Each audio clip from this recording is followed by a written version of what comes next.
본문 말씀을 근거로 해서 생명의 복이라고 하는 제목으로 말씀의 은혜를 함께 나누겠습니다.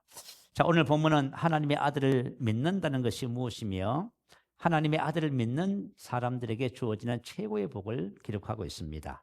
먼저 하나님의 아들을 믿는다는 것은 본문 10절에 있지요.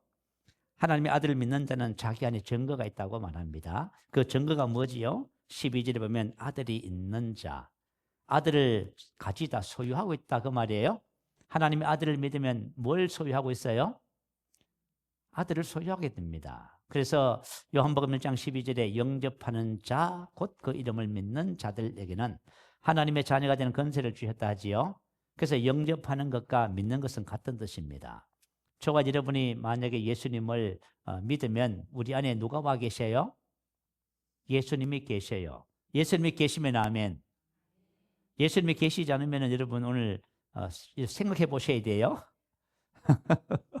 여러분 안에 예수님이 계시지 않으면 여러분은 예수님과 아무 상관이 없어요. 그리고 예수님이 계시지 않으면 뭐도 없어요? 생명도 없습니다. 그래서 여러분 오늘 저와 여러분의 신앙을 다시 한번 이렇게 살펴봐야만 합니다. 자, 그러므로 하나님의 아들을 믿는 자와 하나님의 아들을 믿지 않는 자의 근본적인 차이가 뭐겠어요?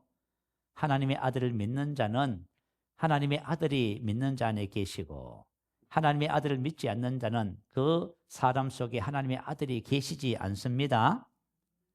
이게 차이점이에요. 자, 본문 10절에 보면 하나님의 아들을 믿는 자는 자기 안에 증거가 있고 증거를 가지다 소유한다 그 말이에요. 근데 그 증거가 뭐냐면 영생을 가진 것과 그 영생이 그 아들 안에 있는 그것이다 그 말이에요. 그래서 저와 여러분이 예수를 믿는 최고의 축복이 뭐지요? 바로 영생이라고 하는 거예요. 자, 생명 많이 들어보셨지요? 최고의 복, 오늘 예수 안에 있는 생명의 복에 대해서 말씀의 은혜를 함께 나누고자 합니다. 자, 영생이라고 하는 것은 헬라어로 조에라고 해요. 이것은 하나님의 생명입니다. 사람의 생명은 푸시케라고 기록을 해놨습니다. 자, 영생은 예수님이 가져오신 생명이에요. 이 세상에는 영생이라는 것이 없습니다. 사람들은 뭘 원하지요? 불로장생을 원하지요. 그죠? 근데 우리는 뭐예요? 예수님께서 뭘 가져오셨어요? 영생을 죽음이 없는 생명, 영원한 생명을 가져오신 거예요. 자, 예수님은 우리에게 영생을 가져오셨습니다. 그 영생을 우리가 가지게 되었다 그 말이에요. 그래서 영생이 왜 중요하냐면 영생은 하나님의 생명이기 때문에 하나님을 하나님 되게 하는 생명입니다. 이게 너무너무 중요한 거예요. 오늘 이 원리를, 이 뜻을 여러분 우리가 알아야 돼요. 내가 영생을 가졌다는 것은 하나님처럼 이 땅에 살아갈 수 있는 은혜가 주어졌다 그 뜻하고 같은 거예요. 자, 사람이 사람인 이유가 뭐지요? 사람의 생명을 가지고 있어서 그래요. 우리가 개들, 요즘 개들을 가정에서 많이 키우잖아요. 그래서 어떤 분들은 보니까 개를 뭐라고 불러요? 내 새끼, 내 새끼야. 그렇게 부르시더라고. 개를 내 새끼라 불러도 개를 호적에 호적에 올려요, 안 올려요? 안 올립니다. 만약에 사람이 개보다 못한 행동을 합니다. 그러면 우리가 흉을 보잖아요. 개보다 못한, 그렇게 얘기하지요. 그 다음에 붙는 것이 뭐지요? 개보다는 못하지만 개보다 못한 사람. 그래요. 사람의 생명을 가졌기 때문에 사람이라고 부르는 것입니다.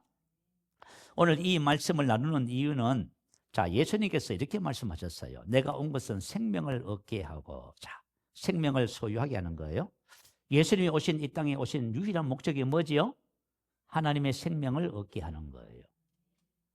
그런데 우리 기독교인들이 대부분 생명은 들어봤지만은 구체적으로는 알지 못해요. 그게 참 안타까운 거예요. 자, 하나님은 우리에게 뭘 주셨냐면 예수님을 보내주셨어요. 예수님은 뭘 가져오셨냐면 하나님의 생명을 가져오신 거예요. 그래서 뭐라고 하셨냐면 내가 온 것은 양으로 생명을 얻게 하고 더 풍성히 얻게 하려는 것이다. 이렇게 했어요. 다시 말하면 생명을 가진 것만으로 만족해서는 안 돼요. 그 생명의 풍성한 삶을 누리도록 하기 위해서 오신 거예요. 그래서 우리 교회 성도들을 보면 하나님이 주신 생명을 어떤 분은 한 10% 정도 누려요. 근데 어떤 분은 한 50%, 90%. 차이가 있는 거예요. 그런데 하나님의 생명을 받았음에도 불구하고 전혀 누리지 못하는 사람도 있어요. 오늘 이제 이 부분을 여러분 살펴보셔야 됩니다. 그러니까 질문해 봐야 돼요. 나는 하나님의 생명을 가졌는가? 첫 번째. 그러면 내가 생명을 가졌으면 생명을 가지고 이 생명의 풍성한 최대치의 삶을 주님이 주러 오셨는데 나는 과연 하나님의 생명의 몇 프로를 지금 누리고 있는가? 이 스스로 한번 질문해 봐야지요. 그냥 무작정 교회를 다니면 됩니까? 안 됩니까? 무작정 교회. 우리 아이들은 참 엄마가 가자니까 어쩔 수 없이 왔습니다. 이게 참 비극 중에 비극이야. 하나님이 주신 생명을 모르면은 저와 여러분이 오늘 생명을 아는 축복이 나타납니다. 자, 세상 사람들과 그리스도인의 근본적인 구별됨은 생명의 유무에 달렸습니다. 에베소서 4장 18절에 보면 그들의 총명이 어두워지고 그들 가운데 있는 무지함과 그들의 마음의 굳어짐으로 말미암아 하나님의 생명에서 떠나 있도다. 자, 세상 사람들은 뭐가 없어요? 하나님의 생명에서 죽은 상태다 그 말이에요. 하나님이 다시 말해서 하나님이 없는 상태다 그 말이에요. 왜냐하면 예수님이 생명이니까. 예수님이 우리 안에 저와 여러분의 생명이 된다 그 말이에요. 그래서 세상 사람들 뭐라고 표현하지요? 어둠이라고 표현해요. 그 어둠에 다닌다 이렇게 표현해요. 이 말은 뭐냐면 어둠이 그의 삶을 지배하고 있다 그 뜻입니다. 자, 세상 사람들은 뭐 아무리 겉으로 봐서 훌륭하고 좋아 보여도 누가 그를 지배하고 있어요? 어둠이 그를 지배하고 있습니다. 죄의 법이 그를 지배하고 있고 사망이 그를 지배하고 있어요. 그래서 고통스러운 거예요, 사는 게. 그래서 고대로부터 지금까지 사는 것이 고해라고 얘기하고 있는 거예요. 고통의 바다다 그 말입니다. 자, 반면에 그리스도인들은 생명의 빛을 가진 자입니다. 그래서 이제는 주님 안에서 뭐라고 표현해요? 주 안에서 빛이다 이렇게 말을 해요. 그래서 어둠에 다니지 아니하고 이렇게 말한 겁니다. 자, 저와 여러분 이제는 주님 안에서 빛이며 빛의 자녀가 되었습니다. 그래서 이제는 어둠에 다니지 않습니다. 죄라든가 사망, 저주에 다니지 않는다 그 말이에요. 죄와 사망과 저주가 저와 여러분을 지배할 수가 없습니다. 그런데 이 진리를 모르면요, 다 죄의 문제에서 다 걸려있네. 사망, 질병, 우울, 슬픔, 고통의 문제 다 걸려있어요. 자, 예수님이 뭐라고 하셨냐면 너희는 세상의 빛이라 그렇게 말씀하셨죠.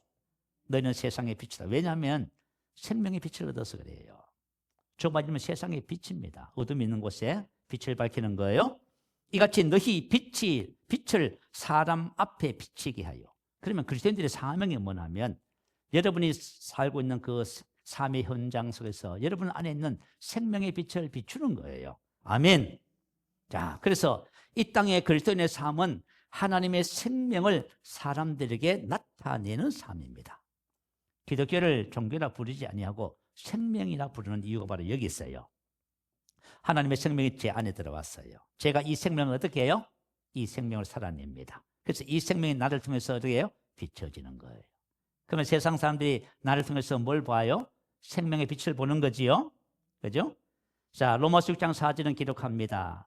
우리도 또한 새 생명 가운데서 행하게 하려 합니다. 자, 하나님께서 저와 여러분에게 왜 생명을 주셨냐면 생명 안에서 행하라고 주신 거예요. 다시 말하면 페리파테오는 생활 방식을 우리의 생활 방식은 빛입니다.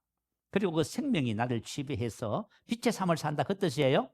여러분 안에 있는 생명이 여러분을 지배해야 돼요. 그렇게 살고 있다면은 여러분이 이제 생명을 누리면서 살고 있다는 뜻이에요. 자, 그래서 이와 같은 삶이 바로 그리스도인의 삶이고요.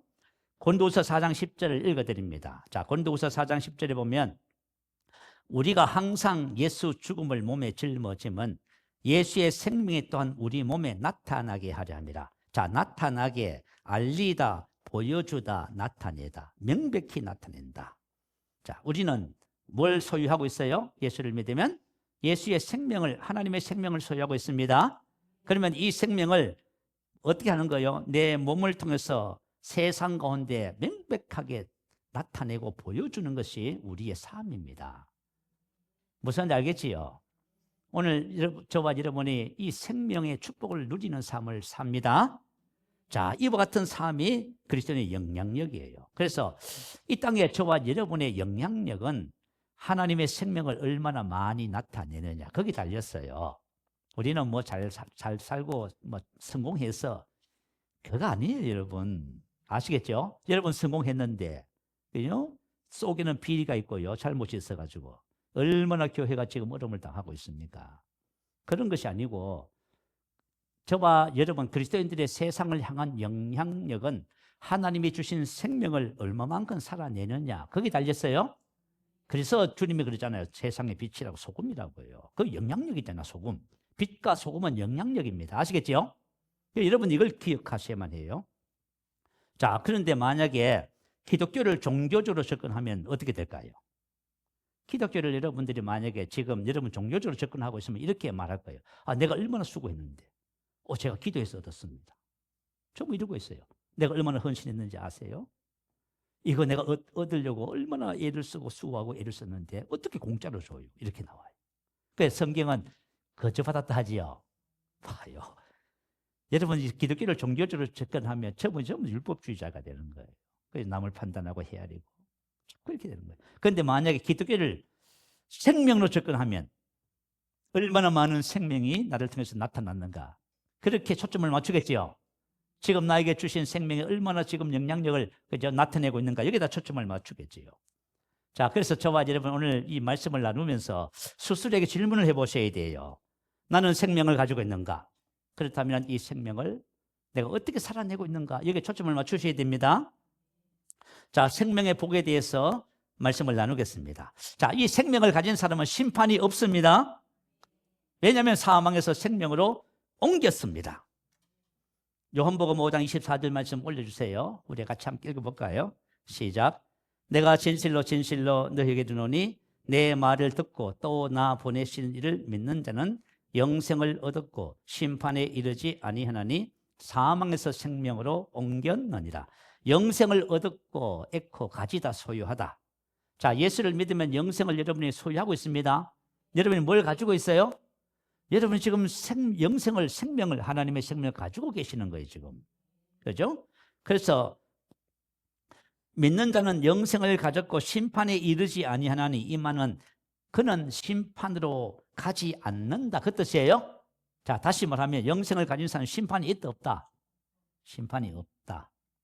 심판이 뭘까요? 이 땅에서의 심판은 율법의 저주. 뭐 우리 조상의 저주를 하잖아요.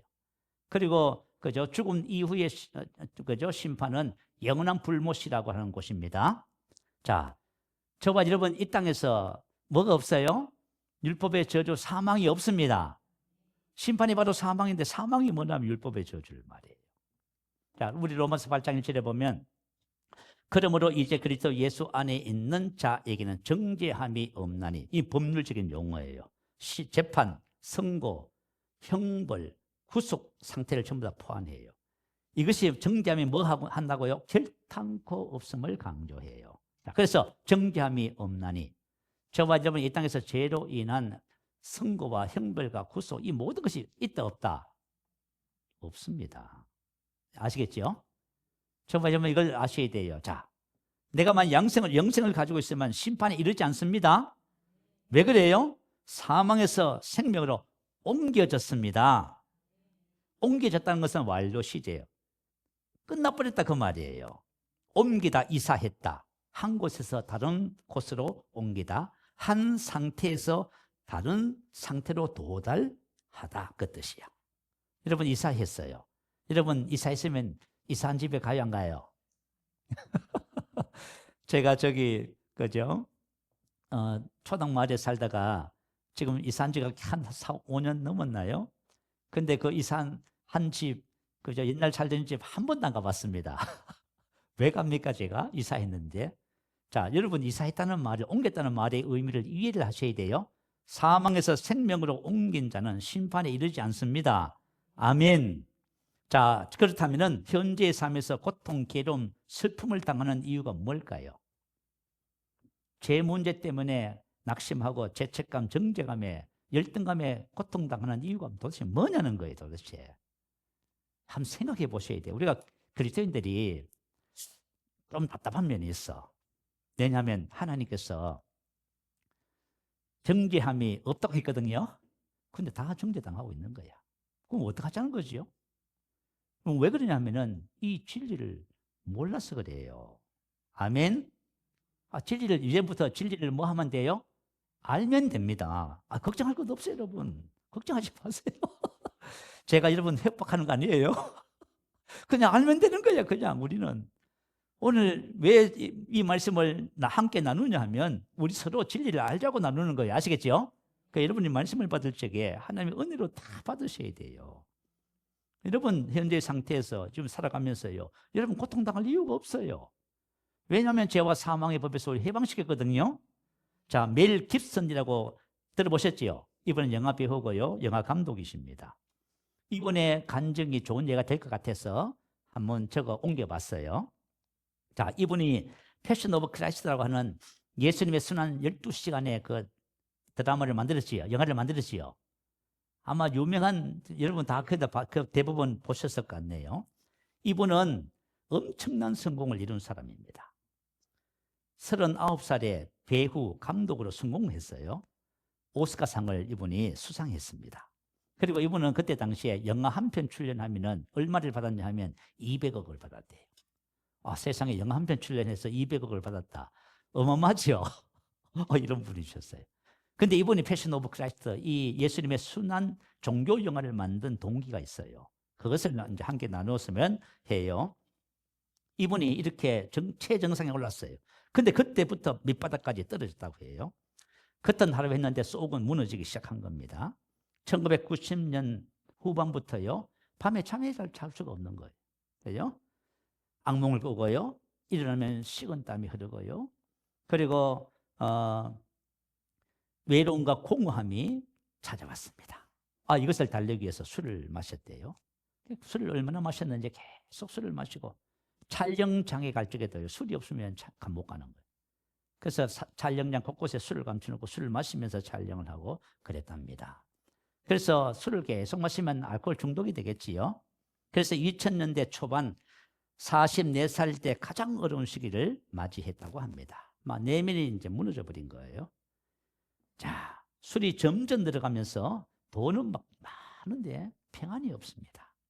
그리고 모든 사람들의 사랑을 받아요. 그죠? 근데 외롭습니다. 가족이, 자녀들이 많아요. 외로운 거예요. 그리고 성공을 했는데 행복하지 않습니다. 참 기가 막힌 일이죠. 2003년 어느 날 가족들이 다 잠든 시간에 혼자서 잠을 못 자고 있는 거예요. 그래서 술을 마시면서 무슨 생각이 드냐면 그때 떠오른 질문이 뭐냐 하면 나는 왜 사는 것이었다고 합니다. 또 이상한 생각이 들었어요. 차라리 죽는 것이 낫다. 진심으로 죽고 싶었답니다. 이렇게 되면 인생 끝까지 가는 거예요. 인생 끝까지 가신 분이에요. 그죠? 그때 문득 시선이, 그죠? 시선을 들어서 벽을 봤더니 벽에 십자가 걸려있더래요. 이 십자가에 예수님이 못 박혀있는 상이지요. 그게 딱 눈에 시야에 들어왔어요. 자, 이 십자가상은 누가 준 선물이냐? 어머니가 주신 선물이랍니다. 처음 영화에 출연할 적에 이 십자가 선물을 주면서 아들아, 하나님이 너를 지켜줄 것이다. 그래서 십자가를 바라보는데요. 십자가에 못 박히신 예수님이 계시잖아요. 근데 처음으로 한번 예수님이 정말 고통스러우셨을까 하는 질문을 하게 됐대요. 그때까지 이 매지라고 하는 이분은요, 그냥 예수님의 십자가인 종교적인 상징으로만 이해를 했다고 합니다. 왜냐하면 어릴 때부터 그렇게 성경에서 배웠으니까, 그죠? 하지만 그날 밤 처음으로 이런 생각을 하게 됐답니다. 예수님께서 느낀 고통은 어땠을까? 그래서 벨이 일어나서 서재에 갔어요. 그래서 서재에 있는 성경책을 끄집어내서 먼지를 털고, 그죠? 어디부터 읽어야 할지 몰라서 무조건 성경책을 폈답니다. 그런데 편 곳이 어디예요? 예수님의 순환의 전가죠. 그래서 그 새벽에 그 과정을 전부 다 읽었답니다. 그 장면을 읽으면서 멜은 울고 있었답니다.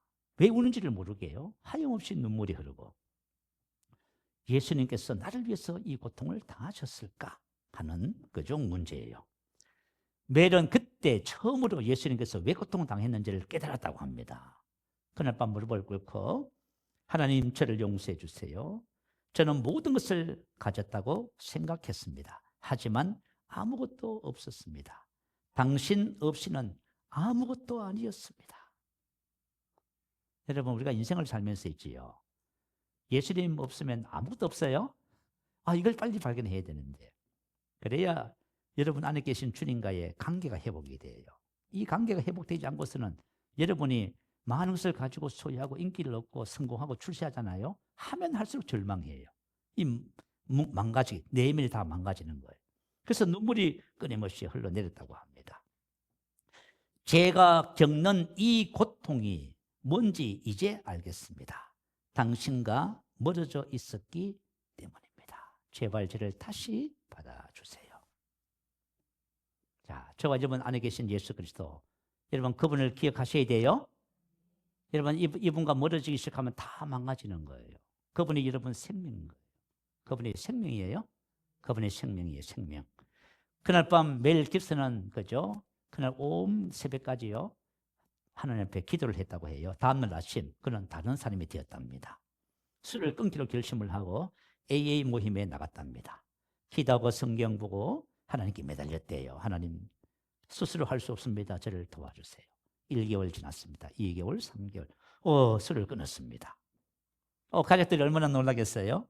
그때 하나님께서 나를 바꾸셨다고 고백을 했답니다.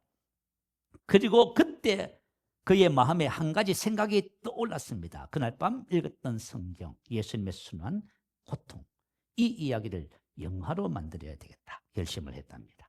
2002년 멜 깁슨이 46살 때 술을 끊은 지 1년 완전히 다른 사람이 됐답니다. 하루로 기도로 하루를 시작하고요. 매일 성경을 읽고 가족들과의 관계도 회복이 되어지고요. 기쁨이 회복이 되고 마음의 행복이 회복되었어요. 이것은 성공하고 많은 것을 가졌다고 될 문제가 아닌 거예요. 이것은 주님과의 관계가 회복되니까요. 모든 것이 회복되는 겁니다. 그리고 제작자를 만났어요. 그리고 종교 영화를 얘기했더니 절대로 하면 망합니다. 그런데 12시간 예수님의 순환 그 과정을 영화로 담았잖아요. 그런데 그 영화가 나오면서 어떻게 됐어요? 우리 교회 성도님들 그때 당시에 같이 가서 다 봤지요. 그죠? 그 영화가 전 세계적으로 대박이 났어요. 그래가지고 지금 멜 깁슨 이분이 제2편 영화를 준비하고 있대요. 어떤 내용이냐 하면은요, 예수님의 부활의 전 과정을 지금 영상에 담고 있답니다. 그리고 출연진을 싹 전체 교체를 하고요. 아마 이제 부활의 영화가 나오면 부활의 영화 나오면 우리 아마 단체로 가지 않을까 싶네요. 야, 이렇게 사람들이 고통당하는 이유는 믿는 자는 영생을 얻었고 심판에 이르지 아니하나니 사망에서 생명으로 옮겨진 사실을 깨닫지 알지 못했습니다. 여러분 안에 있는 예수님과 제 안에 계신 예수님과 바른 관계를 가지면은 저와 여러분이 사망, 심판이 끝이 나요. 아멘. 자, 믿는 자 안에는 예수님이 계시고 그분으로 인해서 영생을 얻었습니다. 심판이 없습니다. 사망이 끝이 났어요. 어떤 사망도 없습니다. 자, 두 번째 축복은 생명과 경건에 속한 모든 것을 누리는 복입니다. 자, 베드로후서 1장 3절 말씀 올려주세요. 같이 한번 읽어보십시다. 그의 신기한 능력으로 생명과 경건에 속한 모든 것을 우리에게 주셨으니 이는 자기의 영광과 덕으로서 우리를 부르신 이를 알므로 말미암음이라. 자, 생명과 경건, 관은 카이는 대등 접속사의 같은 뜻이에요. 자, 생명조에 하나님의 생명, 경건은 단수로 기록해가지고 어떤 뜻이냐면 경건, 생활, 삶을 말해요. 다시 말하면 생명과 경건에 속한 모든 것을 주셨다는 말은 하나님의 생명 안에 있는 하나님적인 모든 것을 주셔서 하나님이 하나님 되게 하는 생명이 저예요. 저와 여러분도 그 생명으로 말미암아 이 땅에 하나님의 자녀로서 살아가기에 부족함이 없다. 아멘. 예수님이 하나님의 생명을 가지고 사신 것처럼 저와 여러분도 하나님의 생명을 가지고 살면 예수님처럼 살 수 있습니다. 그 이야기를 지금 기록해 놓고 있는 거예요. 왜냐하면은 자기의 영광과 덕으로서 우리를 부르신 이를 알므로 말미암아.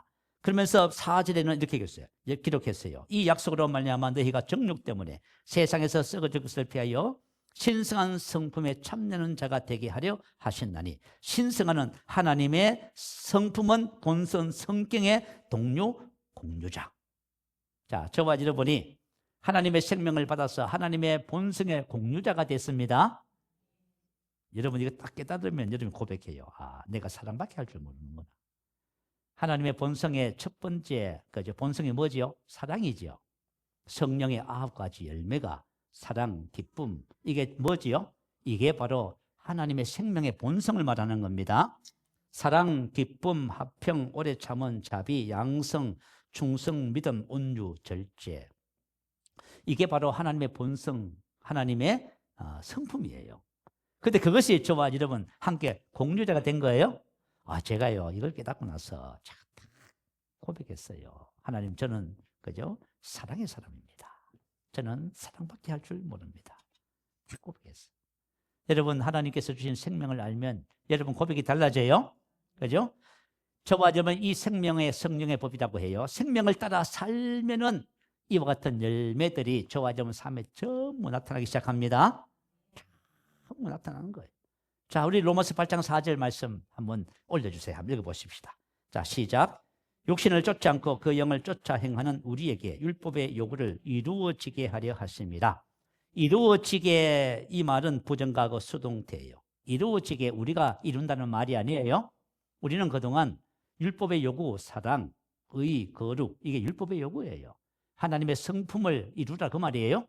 근데 이 율법의 요구를 우리가 이루려고 애를 쓰단 말이에요. 그죠? 사랑해야지, 겸손해야지. 그렇게 살았을 때겠어? 우리 특히 이제 목회자 자녀분 같은 경우는 너 목사 아들 아니냐? 뭐 이렇게 해가지고 뭐 힘들게 하는 게 있어요. 이게 왜냐하면 전부 다 율법의 요구를 우리가 이루어야 된다고 생각하는 거예요. 율법의 요구가 이루어지게, 이 말은 생명이, 저와 여러분 안에 있는 생명이 율법의 요구를 이루어지게 한다 그 말이에요. 아멘. 자, 그 영을, 생명을 쫓아 행하면요 율법의 요구가 이루어지는 거예요. 그죠? 무슨 말인지 이해가 되시죠? 자, 율법적인 삶과 생명을 따라 사는 삶의 차이가 바로 여기에 있어요. 율법적인 삶은 이루려고, 그죠? 애를 쓰는 거예요. 용서하려고 애를 쓰는 거예요. 막 용서가 안 되니까 용서하게 해 주시옵소서. 기도도 하고 막 애를 써. 고군분투하는 거예요. 자, 온유하려고, 겸손하려고. 우리가 막 교회에서, 그죠? 겸손해야 된다 가지고 겸손한 척을 하는 거예요. 특히 이제 목사님들, 옛날 목사님들 성경책을 그냥 이렇게 안 듭니다. 이렇게 들어요. 이렇게 탁 들어요. 경건해 보이죠? 여러분이 봐도 저 목사님 참 경건하다. 우리가 이렇게 외적으로 뭔가를 하려고 애를 썼다 그 말이에요. 자, 그러면 생명을 따라 사는 삶은요 심령의 천국을 누립니다. 자, 내가 율법적인 삶을 살아요. 그러면 그것부터 열심히 해요. 그러면 백발백중 다 실패합니다. 실패하면 죄책감, 정죄감에 빠져요. 열등감에 빠져. 그리고 이제 낙심하고 있어요. 그러다가 하나님은 또 그냥 두지 않고 은혜를 주셔요. 그러면 은혜를 주면 다시 벌떡 일어나요. 오뚜기처럼. 그래서 또 다시 뭐 해요? 열심히 고군분투해요. 봉사하고 헌신하고. 그렇게 하다 보면 또 얼마 가지 않아서 또 뭐에 들어요? 또 시험에 들어.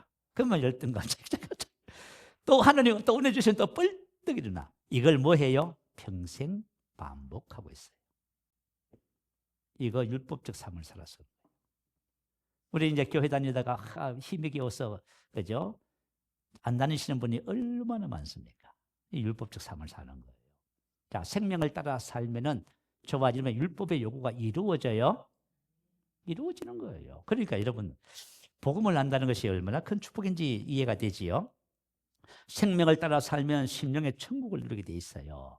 로마서 14장 10절에 보면 하나님의 왕국은 먹는 것과 마시는 것이 아니라 오직 성령 안에서 의와 평강과 희락입니다. 성령 안에서 생명의 성령의 법 아래서, 그죠? 이와 같은 생명의 열매들을 누리는 것입니다. 자, 그래서 저와 여러분이 이 생명을 따라 살 적에 심령의 천국을 누리고 죄와 사망의 법에서 해방이 되는 것입니다. 이런 그리스도 예수 안에 있는 생명의 성령의 법이 죄의 법, 사망의 법에서 너를 해방, 자유케 하였습니다. 그래서 우리는 다시는 어둠에 다니지 않습니다. 요한복음 8장에 보면 한 여인이 간음하다가 현장에서 바리새인 서기관들에게 잡혔습니다. 큰일 났어요. 예수님 앞에 끌고 나왔습니다. 정죄하고 심판합니다. 사람들 다 내보내놓고 주님이 그러셨어요. 나도 너를 정죄하지 않는다. 그러면서 나는 세상의 빛이니 나를 따르는 자는 어둠에 다니지 아니하고 생명의 빛을 얻으리라. 아멘. 어디 안 다녀요? 어둠에 다니지 않아요. 다닌다 이 말은 페리파테오, 생활 방식이야. 이제는 우리의 삶의 방식이 어둠이 아니라 빛으로 옮겨진 거예요. 어둠이 나를 절대 지배하지 못해. 죄예버 사망에 벌써 해방되는 거예요.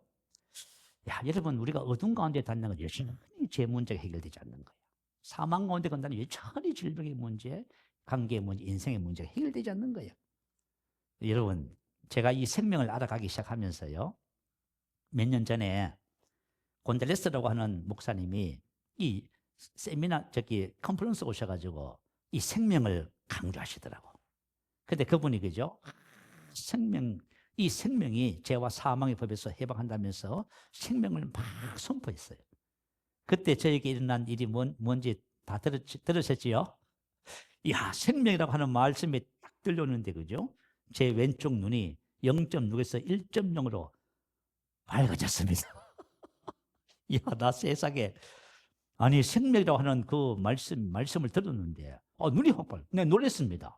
갑자기 눈이 확 밝아져 버렸어. 그래가지고 지금, 그죠? 왼쪽 눈은 그 이후로부터 지금까지 계속 1.0입니다. 신기하지요? 여러분, 하나님께서 우리에게 주신 생명은 죄와 사망의 법에서 우리를 해방시키는 거예요. 우리가 만약에 우울증, 질병, 두려움, 염려, 근심, 가난, 실패, 어둠의 지배를 받고 있는 거예요. 어둠의 지배를 받는 삶에서 빛이 지배하는 삶으로 옮겨집니다. 그 빛 속에는 죄와 사망이 존재하지 않아요. 자, 생명의 성령의 법에 의해 주어지는 축복이 바로 죄의 건세와 사망의 역사가 떠나가는 것입니다. 대부분의 사람들이 고생하는 이유가 바로 여기잖아요. 죄 때문, 관계, 불화 때문이잖아. 그죠? 한 청년이 있었어요. 그의 아버지가 술을 내게 좋아하셨습니다. 그러니까 술을 좋아하다 보면 알코올 중독이 되지요. 그리고 아버지가 중풍에 걸려서 고생하시다가 세상을 떠났어요. 이 청년이 결심했습니다. 나는 뭘 절대 하지 않겠다고? 나는 술을 절대 마시지 않겠다고 결심했어요. 고등학교를 졸업하고 군에 입대했습니다. 성실한 청년이에요. 그래서 그죠? 어느 곳에 가든지 간에 이 젊은이는 인정을 받아요. 그래서 군에서 사귄 아가씨하고 제대 후에 결혼도 하고요. 좋은 가정들이, 아름다운 가정도 이루고. 그리고 나름대로 열심히 살면서 조그마한 사업을 하기 시작했어요. 그만 사업에 실패했습니다. 그러니까 빛에 쪼들리기 시작하잖아요. 자기도 모르게 술을 마시기 시작했어요. 야, 여러분, 그 참 희한하지요? 사람이 또 술을 먹고 마시고. 결국은 어떻게 해요? 자기가 알코올 중독이 된 거예요. 정신을 차리고 보니까요. 자기가 알코올 중독 아버지처럼 돼 있는 거예요. 그래서 이 사람이 한탄을 하면서 이렇게 말을 해요. 내 속에 알코올이 있는 것을 나도 몰랐다. 여러분, 성경에는 뭐라고 얘기하냐면, 자, 육체의 모든 죄의 일들이 우리 속에 있어요. 여러분, 우리 속에 있어서 그거 못 끊어요, 여러분. 로마서 7장 20절에 보면 만일 내가 원하지 아니하는 그것을 하면 이를 행하는 자는 내가 아니요 내 속에 거하는 죄니라. 무슨 말인지 알겠지요?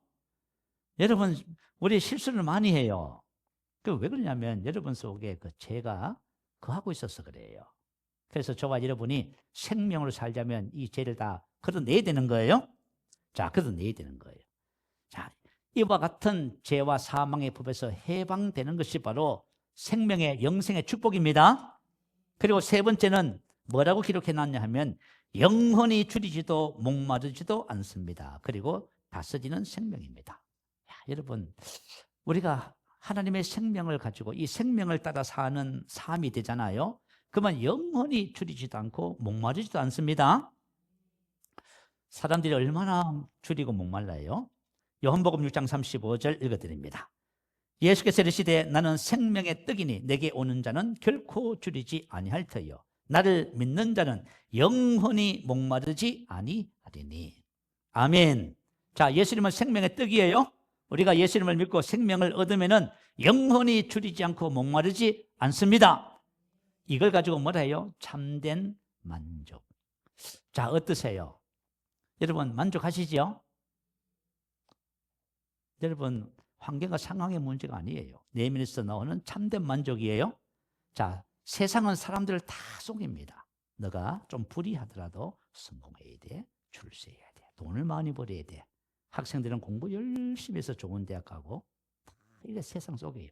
왜요? 그러면 행복해져. 그러면 만족해. 실제로 해보면 어때요? 하나도 만족하지 않습니다. 서울대학교 가서 박사학위를 몇 개를 받아도 며칠 지나면 이거 왜 받았지 싶어요. 그게 사람인 거예요. 무슨 말인지 알겠지요? 우리 다 세상은 계속 우리를 속여요. 너 이렇게 하면 너 만족할 거야? 행복할 거야? 참된 만족은 생명 안에 있어요? 여러분, 하나님이 주신 생명 안에 참된 만족이 있어요. 그리고 로마서 5장 17절은 뭐라고 기록했냐 하면은 한 사람의 범죄로 말미암아 사망이 그 한 사람을 통하여 왕노릇하였은즉 더욱 은혜와 의의 선물을 넘치게 받는 자들은 생명을 어때 더 풍성히 얻는 것은 한 번 예수 그리스도를 통하여 생명 안에서 왕노릇하리로다. 하나님 우리를 이 땅에 왕으로 만드셨잖아요. 근데 그 왕 노릇이 어디서 나와요? 생명에서 나와요. 우리가 생명을 따라서 살기 시작하면 여러분 왕 노릇합니다.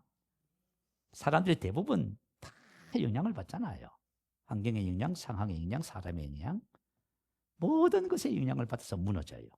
자, 그러나 생명 안에서 풍성한 사람은 이제는 영향받지 않습니다. 선한 영향력을 끼치며 삶과 환경을 변화시키기 시작합니다. 우리가 만약에 인생의 삶을 살면서 다른 사람에게 선한 영향력을 끼친다는 거, 그거 좋지요. 너무 감사하지요. 이와 같은 삶이 바로 생명 안에 있습니다. 자, 그렇다면 저와 여러분이 이 생명의 실제 안으로 들어가는 원리가 있어. 오늘 저와 여러분 한 주간 동안 이거 계속 하셔야 돼요. 자, 이제 기록하셔야 돼요. 여러분이 한 주간 동안 여러분이 삶에 적용하셔야 돼요. 새 생명 안으로 들어가는 원리 첫 번째, 영생이 있음을 아는 것입니다. 자, 본문 13절에 뭐라고 했어요? 내가 이것을 너희에게 내가 하나님의 아들의 이름을 믿는 너희에게 이것을 쓰는 것은 너희로 하여금 너희에게 영생이 있음을 알게 하려 합니다. 자, 우리가 오늘 하나님의 말씀을 듣잖아요. 왜 들어요? 아, 내 안에 하나님의 생명이 있구나. 이것을 알도록 하기 위해서 하는 거예요. 미혼 오리 새끼 동화 들어보셨지요? 그죠? 안데르센의 아주 유명한 동화입니다.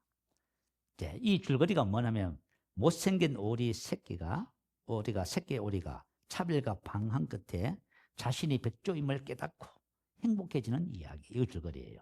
자, 오리 부부가 알을 품었습니다.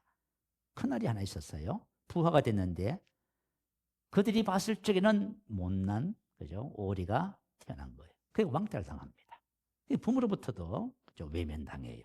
그래서 뭐 했어요? 가출을 했습니다. 방황하는 거예요. 그 추운 겨울날 안식을 얻을 곳을 찾았지만 찾지를 못했습니다. 추운 겨울을 지나고 봄이 됐어요. 그래서 그죠? 호숫가, 연못가를 찾아갔으니 백조들이 거기서 즐겁게 놀고 있습니다. 그것을 보면서 얼마나 부러웠는지. 그죠? 너무너무 부러웠어요. 그리고 자기는 그죠? 난 왜 이렇게 못생겼을까 늘 고민하고 있었습니다. 한 백조가 인사를 했습니다. 안녕? 처음 보는 백조네. 넌 어디서 왔니? 라고 인사했어요. 난 백조가 아닌데? 하고 그죠? 실망스러워서 연못물을 쳐다보는데 거기 비친 모습이 뭐예요? 백조였어요. 그래가지고 자기가 백조인 것을 알고 그죠? 슬픔을 잊고 행복하게 되었다. 그 이야기예요. 재밌지요? 여러분 백조의 의미가 뭐냐 하면 자신의 진짜 가치를 찾아라 그거랍니다. 저와 여러분 자신을 보지 마세요. 아멘. 여러분 자신을 보면 여러분 그죠? 좀 잘할 적에는 그래도 뭐 자부심 있을 줄 모르겠습니다. 그러나 그렇지 않아요. 끊임없이 낙심하고 절망해요. 그러나 저와 여러분이 진짜 나는 가치는 그리스도 안에 있는 납니다. 그리스도 안에 저와 여러분 하나님의 생명을 가졌습니다. 그러면 신앙의 방황이 끝나는 거예요. 왜 우리 그리스도인들이 방황해요? 여러분 안에 하나님의 생명이 있습니다. 하나님처럼 살게 하는 생명, 다스리는 생명, 목마름이 없는 생명, 죄와 사망의 법에서 해방시키는 생명입니다. 하나님의 본성을 따라 율법의 요구를 이루게 하는 생명. 자, 봐요. 여러분 이 생명 있잖아요. 여러분 생명 있는데 뭘 낙심해요? 뭐 안 된다고 하세요? 사랑 못한다고 나 용서할 수 없어요. 왜 용서를 못해요? 여러분 용서는 기본이지. 무슨 말인지 알겠지요? 여러분 용서하고 사랑하고 하는 것도 기본입니다. 그래서 저와 여러분 이걸 기억하셔야 돼요. 하나님, 나는 영생을 가진 자입니다. 아멘. 두 번째는 예수님 안에 있는 진리를 삶에 적용해야 됩니다. 자, 예수님 안에 있는 진리가 있어요. 그것을 삶에 적용해야 생명이 역사합니다. 사도 바울이 고백합니다. 고린도후서 4장 10절 올려주세요. 자, 우리 말씀 올리시면 함께 읽어봅니다. 우리가 항상 예수의 죽음을 몸에 짊어짐은 예수의 생명이 또한 우리 몸에 나타나게 하려 합니다. 자, 사도 바울이 예수의 생명이 몸에 나타나는 원리에 대한 얘기를 하고 있어요. 나타나게, 계시하다, 보여주다, 파네로오라고 하는 헬라어예요. 자, 단어가 특이해요. 저 읽어드릴게요. 이 단어는 감추어져 있거나 알려지지 않은 것을 명백하게 또는 눈에 보이게 또는 알려지게 하거나 말이든 행위든 또는 어떤 방식으로든지 명백하게 나타내는 것을 의미합니다. 이렇게. 자, 저와 여러분 안에 영생이 보여져요, 안 보여져요? 여러분 안에 영생이 감춰져 있어. 알려지지도 않아. 그런데 이것을 어떻게 해요? 명백하게 모든 사람들에게 보여주고 알려지게 하는 거예요. 자, 여러분 생명이 여러분 나타나는 거예요. 예수의 생명이 우리 몸에 나타나게 하는 거예요. 이건 부정과거 수동태로 기록했어요. 이 말은 뭐냐면 생명이 나타나는 것은 우리가 할 수 있는 일이 아니라 그 말이에요. 자, 여러분, 내 안에 생명이 있지만 이 생명이 나의 몸을 통해서 나타나는 것은 아까 전에 말한 그 축복으로 나타나는 것은 저와 여러분이 할 수 있는 일이 아니다 그 말이에요. 그래서 수동태에 이렇게 기록해 놨어요. 자, 그 대신 우리가 할 일이 있답니다. 이건 능동태로 기록해 놨어. 참, 야, 여러분 성경은 참 신기해요. 자, 그러면 우리가 뭘 해야 되냐 하면 항상 예수 죽음을 몸에 짊어지면, 항상은 언제나 늘 항상이요. 예수의 죽음을 몸에 짊어지면 이게 뭐예요? 십자가를 우리의 삶에 적용해야 된다 그 말이에요. 그러면 여러분 예수님의 십자가가 뭡니까? 로마서 6장 6절은 기록하잖아요. 우리가 알거니와 우리 옛사람이 예수와 함께 십자가에 못 박힌 것은, 자, 저와 여러분 옛사람이, 옛생명이 예수와 함께 십자가에 뭐 했어요? 못 박혔습니다. 죽어버렸습니다. 여러분 옛사람 죽어버렸어요. 이게 십자가를 항상 예수의 죽음을 몸에 짊어지면 이건 십자가를 삶에 적용하는 거예요. 아시겠죠? 옛생명, 옛사람, 옛생명에 속한 모든 것에 대하여 죽었습니다. 이게 십자가예요. 자, 십자가는 종교적 상징이 아닙니다. 십자가는 저와 여러분의 옛생명 속에 있는 죄와 사망에 죽어버렸어. 여러분 미움이 올라오지요. 미움에 대해서 죽었어. 알코올 중독을 못 끊어요. 죽었는데. 그래서 항상 예수 죽음을 몸에 짊어지는 거예요. 항상 언제든 늘 만약에 어떤 상황이 벌어져서 짜증이 나면 예수 죽음을 몸에 짊어져야 돼요. 어떻게 짜증을 어떻게 돼요? 벗어버리만 합니다. 자, 우리 에베소서 4장 22절 24절 오늘 에베소서 말씀을 나누면서 이 계속 좀 나누고 있어. 자, 뭐라고 기록하지요? 너희는 육의 욕심을 따라 썩어져가는 구습을 따르는 옛사람을 벗어버리고, 옛사람을 벗어버리고, 자, 옛사람을 벗어. 왜냐하면 옛생명에 속한 모든 것이 혼과 몸에 다 습득되어 있어요. 내 안에 미움도 있고 시기 질투도 있고 연약함도 있고 다 있어. 부정적인 생각도 있고 이게 막 이게 꽉 있는 거야. 자, 이 옛사람을 뭐냐면 벗어버리는 게 바로 십자가를 삶에 적용하는 거예요. 만약에 저와 여러분 안에 있는 이것을 안 벗으면 어떻게 돼요? 유혹의 욕심을 따라 썩어져가는 구습을 계속 따라요. 옛날 삶의 방식을 계속 다습해요. 또 짜증내고 또 미워하고 또 원수되고 또 낙심하고 또 좌절하고 또 우울하고 또 슬프고 또 아프고 또 실패하고 가난하고 계속 반복하는 거야. 이거 무한 반복. 안 벗으면. 야, 그래서 제가 이제 복음을 깨달으면서 야, 이게 너무 중요하다. 그래, 이걸 자꾸 얘기하니까 어떤 분은 듣기 싫어하더라고. 큰일 났어 이거 이제. 우리 속에 옛 생명의 흔적들이 우리 마음과 생각과 몸의 습관 속에 배어져 있어요. 이게 나타나요. 그죠? 나타나면 항상 예수 죽음을 몸에 짊어져야 돼요.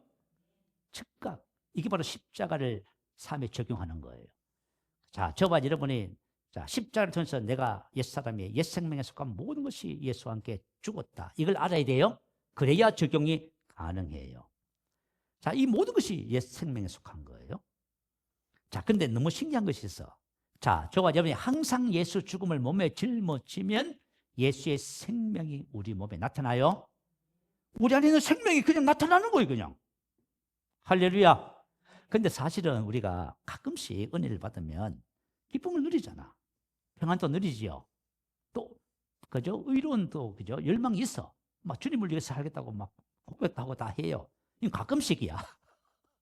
근데 이게 지속성이 없어. 왜 지속성이 없냐면, 옛사람이 너무 많아가지고, 마귀가 와서 우리 건드리기만 하면 옛것이 그냥 생명의 길을 다 막아버리는 거야. 그래서 저가 지금 항상 예수 죽음을 몸에 짊어져야 돼요. 만약에 엄청 짜증나는 일이 벌어졌어. 이 예수의 죽음을, 그죠? 짜증을 예수의 죽음, 그죠? 예수의 죽음에 넘겼어요. 그랬더니 뭐예요? 평안과 기쁨이 확 나오는 거지. 무슨 말 이해가 되셨으면 아멘. 이미 우리 영생은 얻었어요. 이 영생이 우리 몸을 통해서 나타나기를 원해요. 근데 뭐가 막고 있어요? 내가 이 과거에 했던 습관들, 생각들, 그것들이 전부 막고 있는 거예요. 그래서 항상 예수 죽음을 몸에 짊어지면 욕의 욕심을 따라 썩어져가는 구습을 내 옛사람을 벗어버리면 생명이 나올 수 있습니다. 여러분 이 진리를 터득을 하시기 바래요. 이 진리를 깨닫고 여러분 삶 속에 여러분 심령을 항상 천국 만드세요. 이 세상은 우리의 그저 평안을, 기쁨을, 은혜와 축복을 뺏어가요. 그렇지만 어떤 일이 벌어진다 할지라도 나는 내 영혼을 뭐 할 수 있다? 지킬 수 있다. 어떤 일이 있어도 나는 그죠? 기뻐하고 감사합니다. 평안합니다. 요동하지 않습니다. 늘 이 마음을 지키는 거예요. 이게 바로 여러분 생명 안에 있는 심령천국이에요. 여러분 막 열받아서 막 뛰어다니면 큰일 납니다. 예수 죽음을 몸에 짊어지세요. 그렇게 하셔서 여러분 한 주간 이것이 여러분 인생의 삶의 스타일이 되고 진리를 따르는 삶이 되시기를 축복합니다. 자, 우리의 말씀을 따라서 할렐루야 한번 부르시면서 이 말씀들을 마음에 새기도록 하겠습니다. 할렐루야. 주님을